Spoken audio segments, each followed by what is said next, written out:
ছবি সরাসরি। দাদা দাদা একটুখানি पूजा देखे कैसा लगा दादा?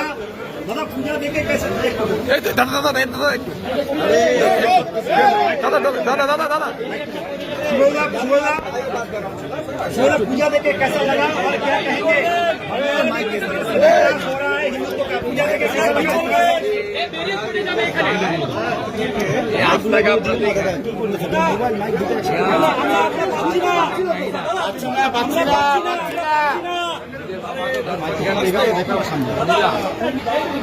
मैं बाबा को महादेव को कोटि कोटि वंदन करता हूँ।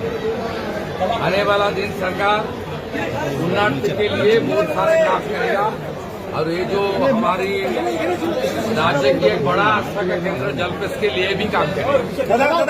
দাদা কি চিন্তা ভাবনা জলপেশের উন্নয়ন নিয়ে কোনো চিন্তা ভাবনা আছে? नहीं भाई यहाँ ये सब দাদা জলপেশের উন্নয়ন নিয়ে কোনো চিন্তা ভাবনা রয়েছে? জলপেশের আমি মন্দির কমিটি এবং স্থানীয় আমাদের যারা বিধায়ক আছেন হ্যাঁ প্রস্তাব চেয়েছি। হ্যাঁ বাজেটে আমরা তীর্থক্ষেত্র সার্কিট রেখেছি। হ্যাঁ গোটা রাজ্যে তীর্থক্ষেত্র সার্কিট, হ্যাঁ। তাতে কোচবিহারের মদন মন্দির, হ্যাঁ। জলপেশ মন্দির থেকে হ্যাঁ, হ্যাঁ। কালীঘাট দক্ষিণেশ্বর হয়ে তারাপীঠ পর্যন্ত হ্যাঁ। 1000 কোটি টাকা বরাদ্দ আছে। আচ্ছা হ্যাঁ যেমন যেমন প্রস্তাব এখান থেকে যাবে, যা যা প্রয়োজন হ্যাঁ সব হবে এবং আমরা টিমও পাঠাবো কিছুদিনের মধ্যে।